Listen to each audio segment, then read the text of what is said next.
Now, since I'm on this thing about leadership, management skills, and stuff like that, just want to let everybody know I'm not uh, in position earthly. I don't have earthly authority on my jobs and stuff like that. So people may be saying she must be a manager, a leader somewhere. I don't have that. I'm just called right now to teach and help people who have these leadership roles of authority. I'm here to warn them on how they can lose their positions if they're not fit for it. Not only that, but before God sends us out to warn people of these positions, He's preparing us as well to take position of earthly leadership and also heavenly rulership. Now, well, what I'm about to talk about right now is those who have authority. I don't care what authority it is. If you're a leader, that's authority. If you're a leader, you are the leader. You are the head. I don't care if you are a leader of 50 people at Disneyland and you're leading 50 people on the sightseeing and you're touring. That's of leadership. I don't care what leadership it is. If you are a leader, you want to do this in righteousness. You want to be respectful. You want to be able to lead in a righteous way. Someone who's just volunteering and leading and teaching like 30 or 40 people or 10 people. When you are in this role of leadership and you are arrogant, disrespectful, belittling, the list goes on. If you are doing that, you are a bad leader and you're going to mislead people, and people are not going to want to listen to your lead. In order for people to lead, they must follow themselves. You can't just jump into leadership. Speaking of jumping into leadership, you have people that work in like fast food restaurants. And see, I want to tell everybody something. The main reason why people don't like working at fast food restaurants, I'm about to tell you.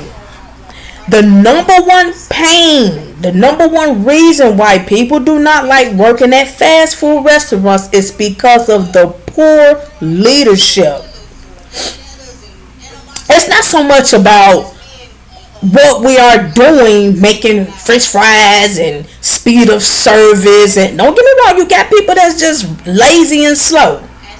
That's a self issue. Because let me tell you something, if you know this is what you're signing up for, then you need to get on your game.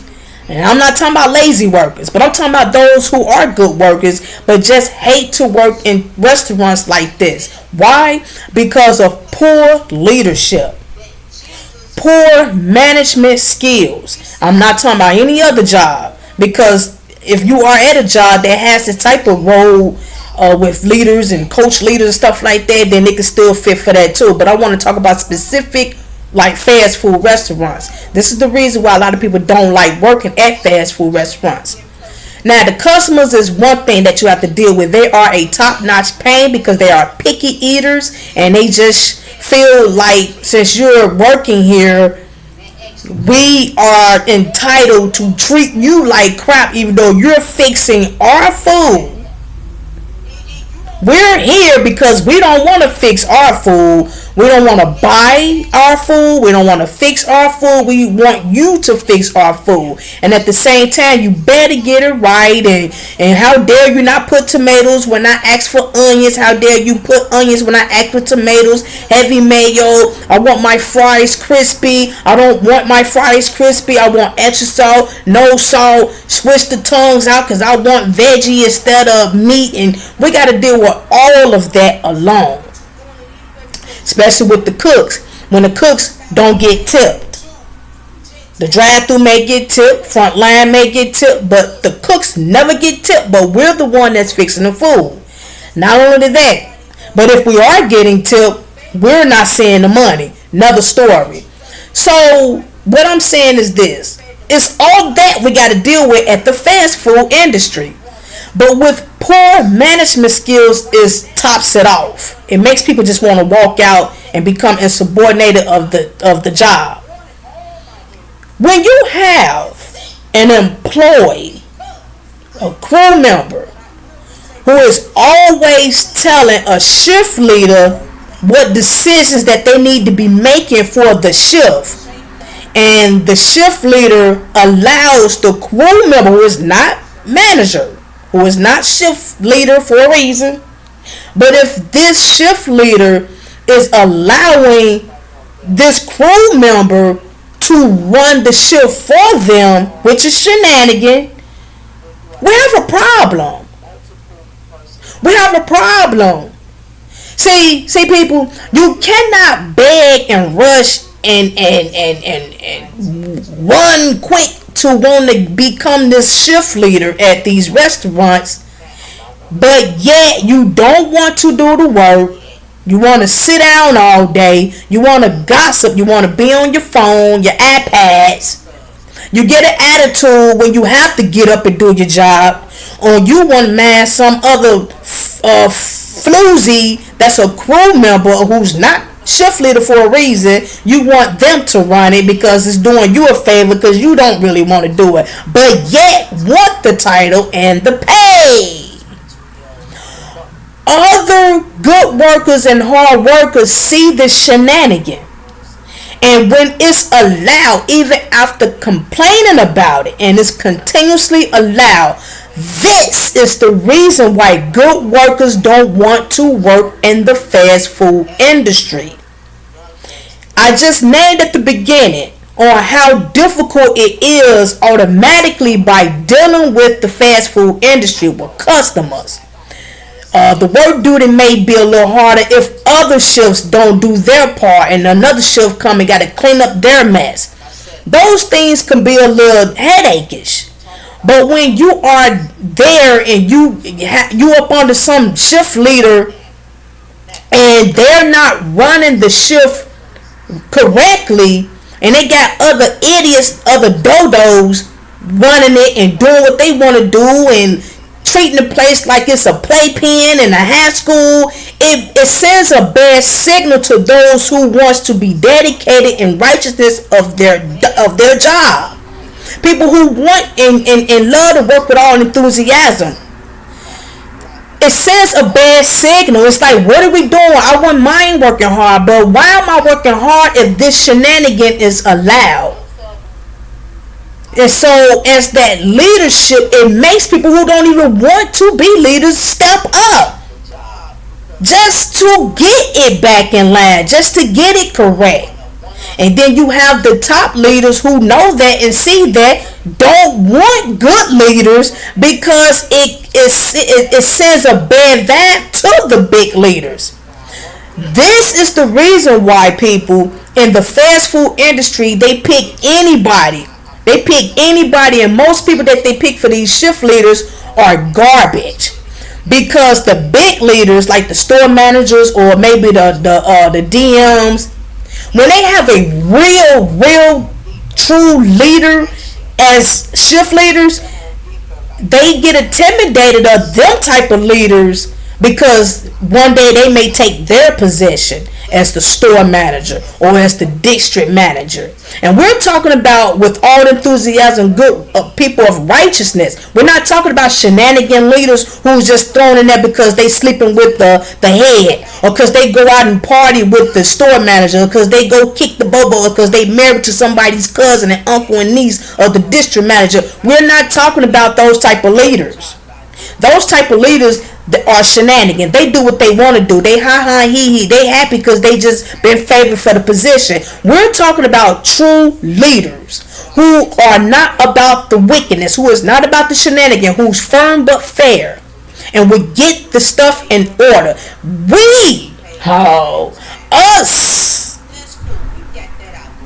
will hold that type of title, and we are the ones who those despise.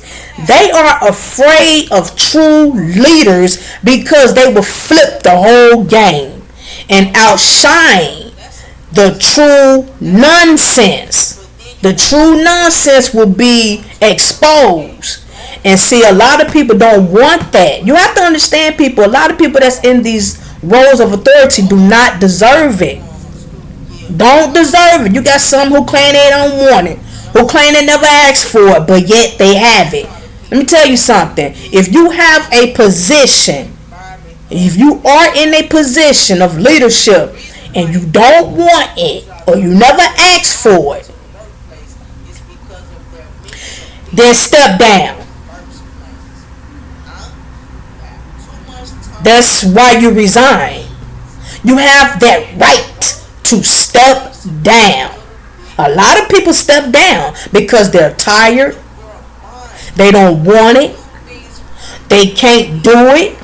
You have that right.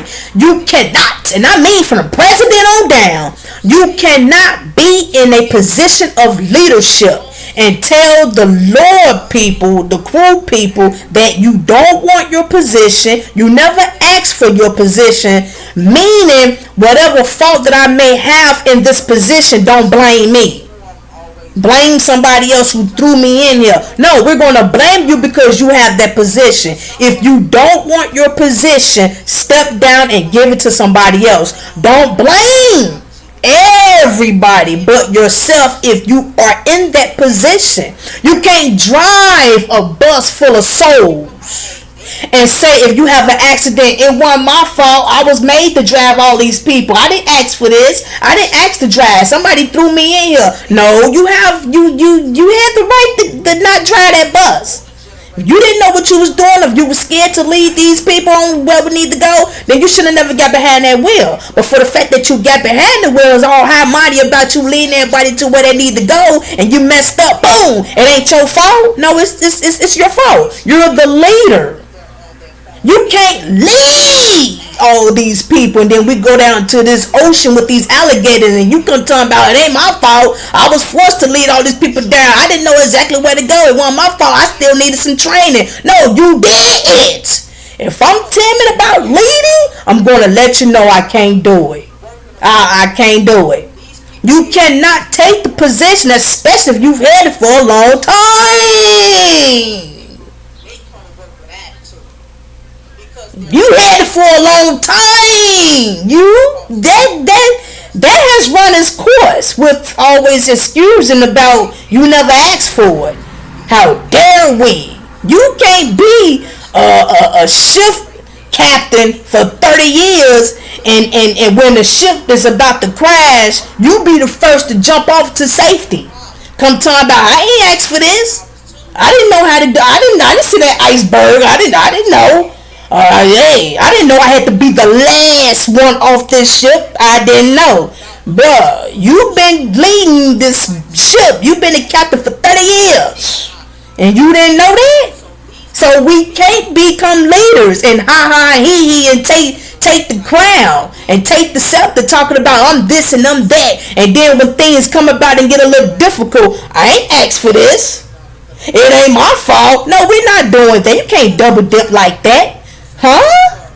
So you're either a leader and you could be the best leader there is, or either you could be the shame dumb dodo leader and step down. If you are a leader and you got other people running the ship for you, not only is they running it, but they running it down. They not even helping you run it good. They helping you run it down. And you allow this? You better check out that video I just did. When I gave that example about Shaka Zulu. Shaka took over to this timid king. He asked the timid king, do you see me as your king? He was already a king for 2 days? He asked him, do you see me as your king? He's shaking his shoulder. Oh, yes, master. Yes. Huh? He took the sword. I said that he had somebody else to take it, but no, Shaka killed him. Shaka took the spear and stuck it in him and said, you ain't fit to be no king. See, people do things just to see if they can control you. Huh? People say and do things to see if they can control you. Now, I'm not saying that a leader can't ask questions with a crew member. We're human. You know, somebody may know something smarter than the other one. Somebody may be able to fix things and you have the lack of knowledge on how this can work or whatever. I'm not talking about that. I'm not saying that if you're a leader or a shift leader, you can't ask a crew member a question or how you do this and how I'm not talking about that. I'm talking about a leadership shift leader allowing a crew member to run the shift, telling the shift leader who should go over here and who should go over there and who should wash dishes and who should cut tomatoes. Huh? No, you wash dishes, and when you're done, you cut the tomatoes. I'm the leader here. I'm managing this shift, not you. And not only that, but the person who's telling the manager who should do this and do that and the other, they're the ones who's walking around not doing nothing and going there and sitting down as if they're the manager. Oh, come on, man. That's what I'm talking about. You have to stand your ground. When you have leadership, people, you have to have courage. You can't take these titles and just say, boom, I'm this and I'm that. I get to tell people what to do. No, that's not what just being a leadership is about.